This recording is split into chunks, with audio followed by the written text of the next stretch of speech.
Bismillahirrahmanirrahim. Assalamualaikum warahmatullahi wabarakatuh.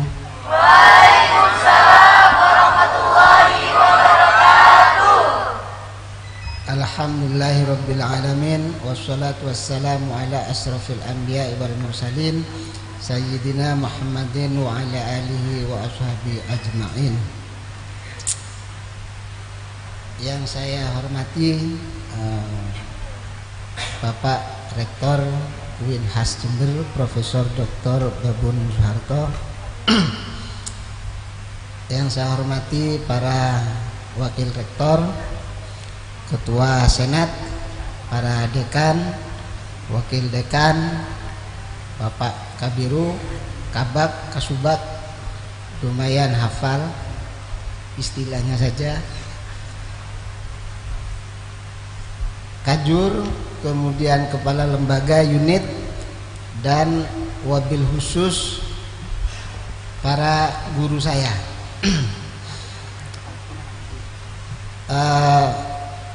Beliau nomor 1 ya. Saya ini alumni 2000, masuk 97, keluar tahun 2000, dan saya anak nakal.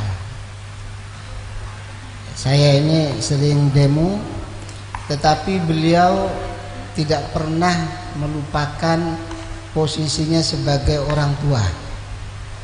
Bukan hanya tidak pernah marah kalau saya demo dan teman-teman, tetapi beliau malah kadang memberi makan ya.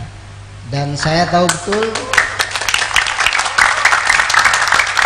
tapi jangan salah paham, memberi makan bukan untuk meredam demo, tidak.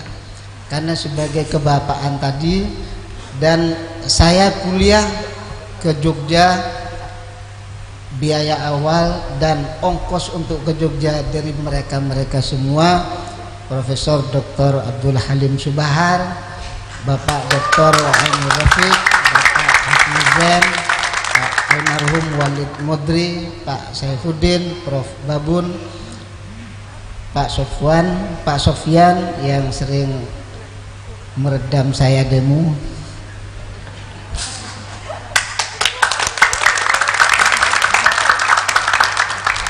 Beliau tidak pernah hilang kebapaannya dan keguruannya.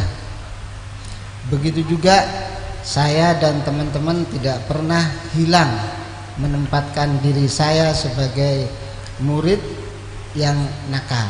Biasanya kalau anaknya nakal itu yang tidak setuju bapaknya, tetapi kakeknya senang biasanya. Yang kedua, karena saya sebagai alumni UINHAS Jember, maka saya tidak akan menyampaikan poin-poin pemikiran tentang moderasi beragama di era 5.0, karena itu sudah biasa diskusi di luar. Tetapi saya ingin memberikan ya sedikit motivasi, kira-kira begitu ya, motivasi dan provokasi. Karena saya belum sepuh, maka motivasinya berbau provokasi, bukan nasihat. Nanti kalau sudah sepuh baru saya bisa menasihati. Para hadirin yang berbahagia, tema saya diminta oleh Prof. Babun untuk menyampaikan tema tentang moderasi beragama di era 5.0. Saya pikir tema ini relatif baru. Saya katakan baru karena moderasi beragama baru berjalan dalam beberapa tahun ini. Salah satu penggeraknya Prof. Babun yang kemudian menerbitkan buku. Kemudian istilah 5.0 itu juga baru 2 tahun ini berkembang istilah itu. Jadi kita ini berbicara tentang sesuatu yang masih dalam proses. Ya, karena itu maka saya tidak akan terlalu jauh berbicara tentang itu semua, tetapi sebagai motivasi yang provokatif itu tadi.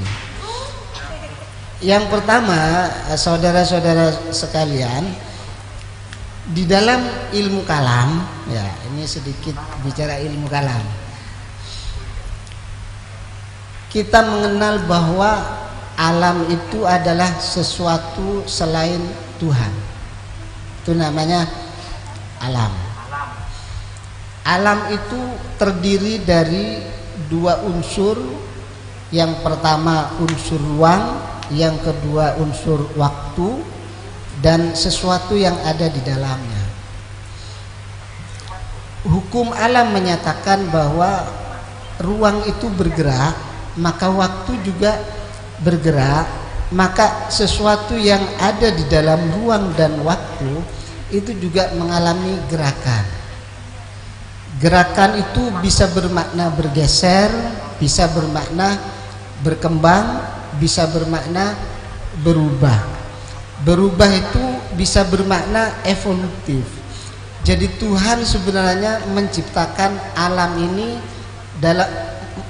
dalam bentuk gerakan yang bersifat evolutif, ya. Jadi pelan tetapi pasti, ya. Tetapi manusia itu sedikit mengubah hukum alam. Manusia dengan kemampuannya kemudian menciptakan dan menemukan sesuatu sehingga terjadilah perubahan yang revolusioner. Bukan lagi evolusi, tapi revolusioner.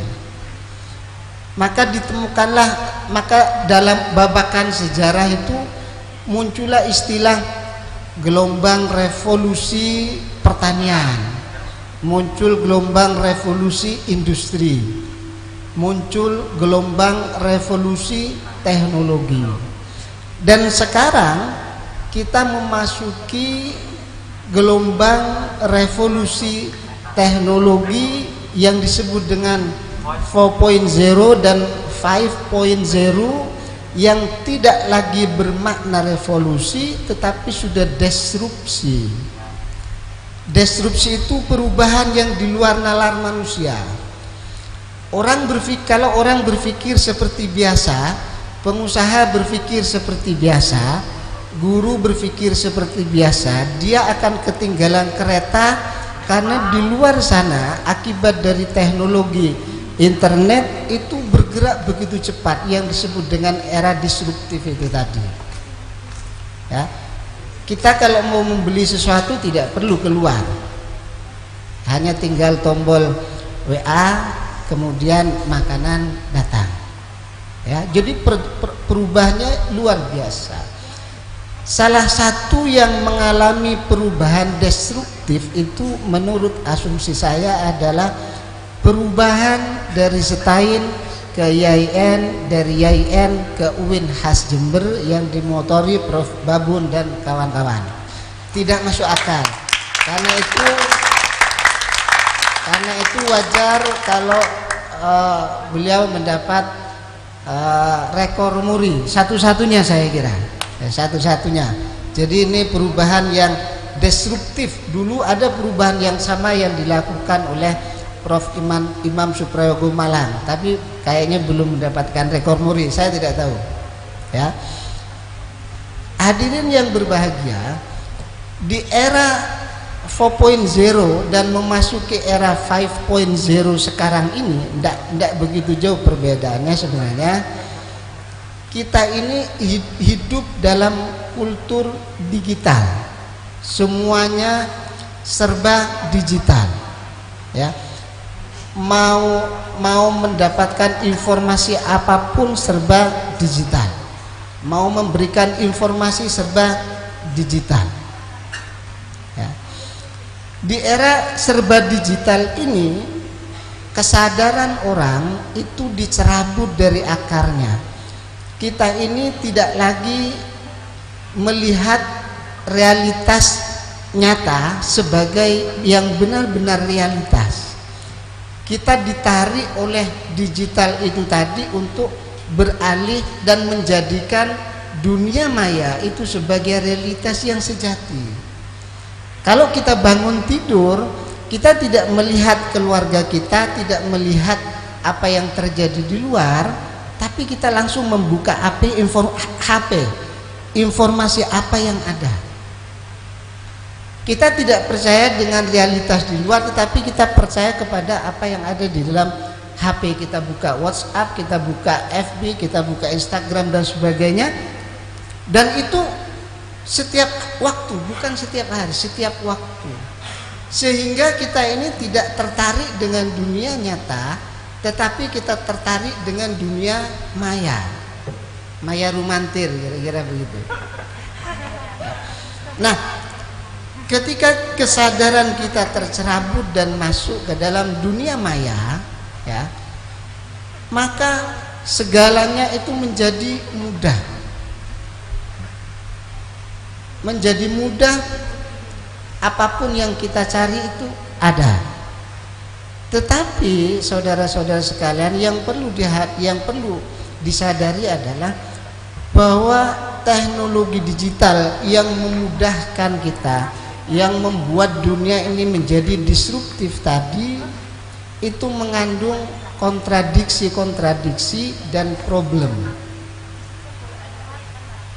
WA, ya, Facebook itu di satu sisi menyatukan, karena orang yang ada di bagian timur dunia Indonesia, bagian barat, bagian utara, selatan, bahkan luar negeri bisa berhubungan bukan hanya antar dua orang, tetapi banyak orang, misalnya di dalam Zoom, dalam Google Meet dan sebagainya, di Facebook, bisa menyatukan orang yang berada di tempat yang berbeda-beda dalam waktu yang bersamaan. Tetapi di sisi lain juga fragmentaris, menciptakan perpecahan. Mengapa? Karena konten-konten yang ada di dalam medsos itu adalah tidak hanya konten-konten yang positif, tetapi juga banyak yang hoax, banyak yang provokatif, ujaran kebencian, sehingga pertengkaran walaupun tidak terjadi di dunia nyata, pertengkaran hebat terjadi di dunia maya yang nanti akhirnya pasti berimplikasi pada dunia nyata. Yang kedua, informasi di media sosial di era disrupsi ini itu banyak, kaya informasi. WhatsApp penuh dengan informasi apa saja, Facebook juga begitu, Instagram juga begitu. Kita mencari apa saja di dalamnya, semua ada kecuali yang tidak ada, ya. Tetapi pada saat yang sama, cara berpikir kita ini dangkal. Silahkan kalian cari di Facebook atau di Google tentang apa saja, pasti ada. Mau mencari tentang, misalnya tentang UIN khas Jember, mau mencari tentang perkembangan ekonomi, mau mencari tentang seni dan budaya, mau mencari tentang kalian yang ada di forum saat ini, termasuk mau mencari pemikiran tentang agama, itu semuanya ada. Dan ini memberikan kesempatan kepada semua orang. Maka muncullah orang-orang yang mau belajar agama, itu belajar agama bukan lagi kepada dosen, kepada guru, kepada kiai, kepada ulama, tetapi kepada media sosial. Sehingga kalau kiai, kalau ulama, kalau dosen menyampaikan pemikiran dengan bersandar pada rawahu Bukhari Muslim, maka banyak ustadz sekarang yang bersandar pada rawahu internet, rawahu YouTube dan sebagainya. Pemikiran mereka sangat dangkal. Kenapa? Karena konten-konten yang ada di dalamnya itu juga banyak yang sampah sembarangan. Jadi kontennya sampah, kemudian yang membaca tidak kritis, belajarlah kepada agama, maka muncullah ustadz YouTube yang ilmunya juga pasti dangkal. Kalau ilmunya dangkal, biasanya dia berpikir dan bertindak radikal. Orang lain salah, yang benar adalah saya. Yang ketiga, media sosial itu memberi kesempatan yang sama kepada semua orang. Jadi dunia yang benar-benar demokratis itu adalah dunia maya ini.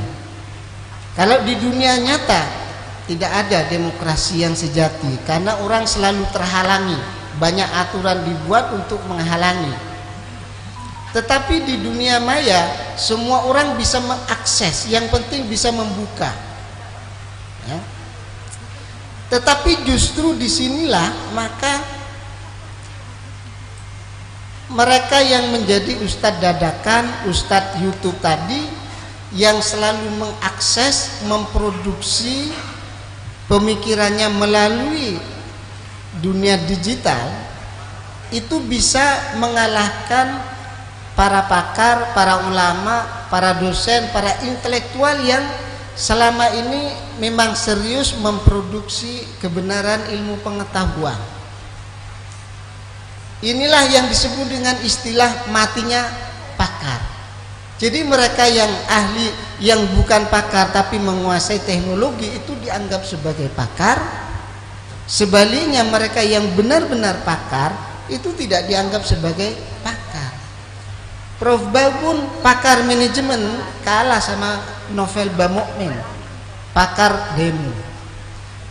Prof. Abdul Halim Subahar ahli bidang pendidikan, pakar bidang pendidikan, kalah sama dengan Yusuf Marta yang ahli, saya tidak tahu ahli apa. Prof. Nur Harisudin yang ahli di bidang hukum Islam kalah dengan Sugi Nur yang membaca Al-Qur'annya saja tidak jelas. Jadi para pakar itu tersingkir di dunia nyata dan juga di dunia maya. Nah, ini yang disebut dengan matinya kepakaran itu tadi. Kalau pakar yang selama ini dianggap sebagai orang yang punya otoritas memproduksi kebenaran sudah tersingkir baik di dunia maya maupun di dunia nyata, otomatis kebenaran itu juga menjadi hilang. Kebenaran yang benar sebagaimana diproduk oleh pakar itu hilang. Sebaliknya, ketidakbenaran yang diproduk, yang diproduksi, yang disampaikan berkali-kali oleh mereka yang bukan pakar tetapi menguasai teknologi digital itu menjadi benar ya. Nah, karena itulah maka di sini menjadi tanggung jawab, menjadi beban atau tanggung jawab yang luar biasa bagi saudara-saudara saya, adik-adik saya yang sebentar lagi akan menjadi alumni. Kalian perlu bertanya, kalau mereka yang benar-benar pakar saja sudah hilang kepakarannya, hilang otoritasnya karena pengaruh teknologi digital itu tadi, lalu bagaimana dengan kita? Bagaimana dengan saya? Bagaimana dengan kalian yang memegang ijazah S1, S2 dan S3 yang belum menjadi pakar, belum menjadi pakar fikih, pakar tafsir, pakar pendidikan, pakar hukum Islam? Kira-kira bagaimana nasib kalian dalam era seperti saat ini, sementara orang yang benar-benar pakar itu tersingkir dari dunia maya dan dunia nyata? Ini perlu menjadi kesadaran sahabat-sahabat semua agar dunia maya tidak dikuasai oleh mereka yang hanya belajar melalui YouTube, yang menciptakan radikalisme baik dalam berpolitik, berbudaya maupun dan terutama beragama. Nah, disinilah saya paling tidak ikut urung rembuk kepada sahabat-sahabat semua apa yang harus dilakukan. Yang harus dilakukan menurut saya adalah kalian tidak boleh merasa sudah menjadi ya. Kenapa? Karena orang yang sudah merasa menjadi biasanya dia tidak lagi mau mengejar sesuatu, tidak lagi mau belajar atau mau menjadi yang lain. Diam.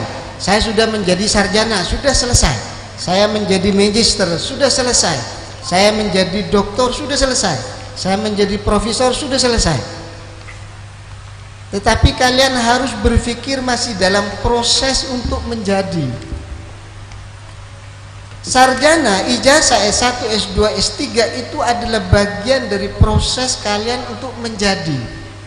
Mau menjadi apa? Itu nanti urusan Tuhan. Yang kewajiban kita adalah berproses. Sehingga kalau kalian sudah selesai, tetap belajar, tetap membaca, tetap aktif dalam dunia keilmuan.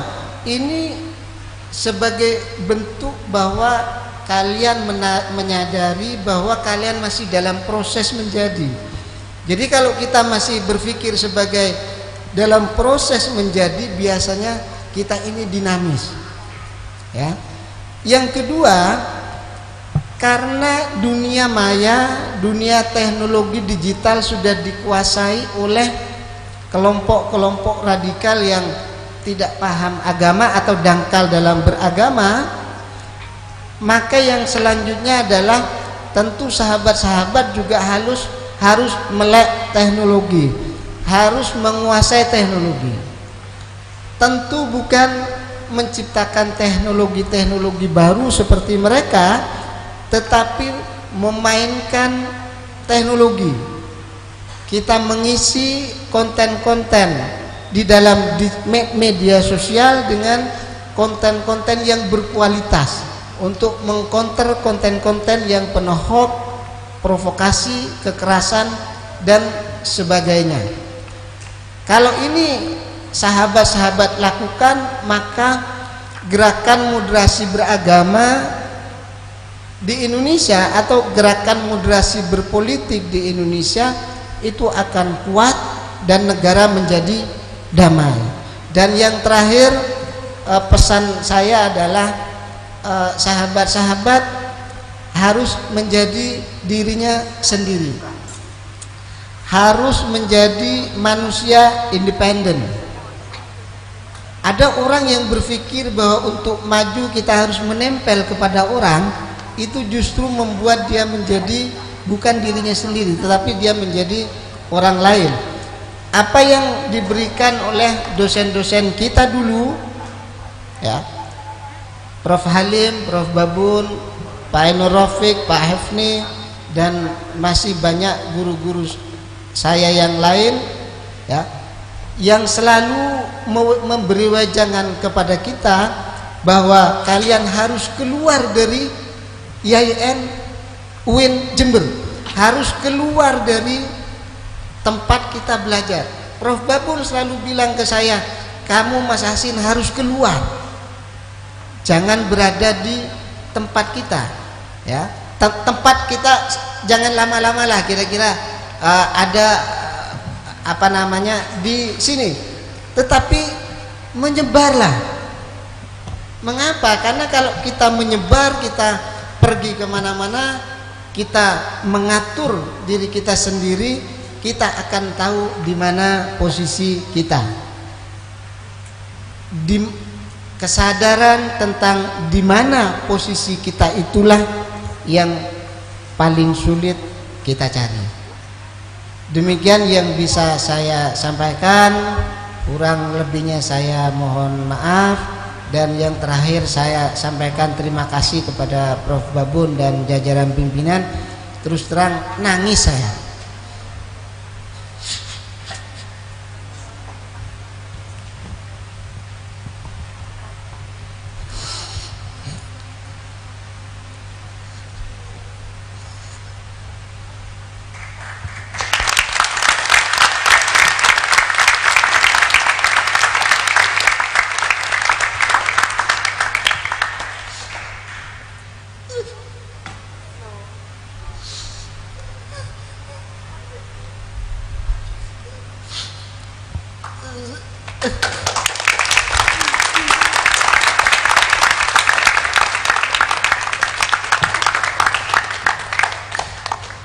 Saya ini dulu nakal, tapi beliau tidak pernah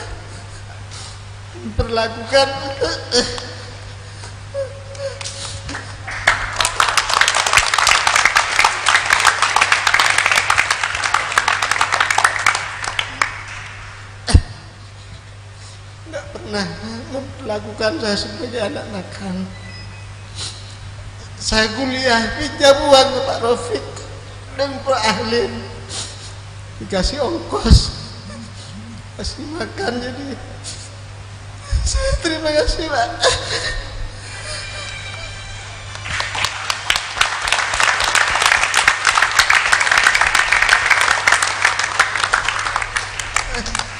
Terima kasih Prof. Kebun, Prof. Halim, Pak Efni dan yang lain. Tanpa beliau, saya tidak percaya saya bisa berdiri di sini. Terima kasih. Assalamualaikum.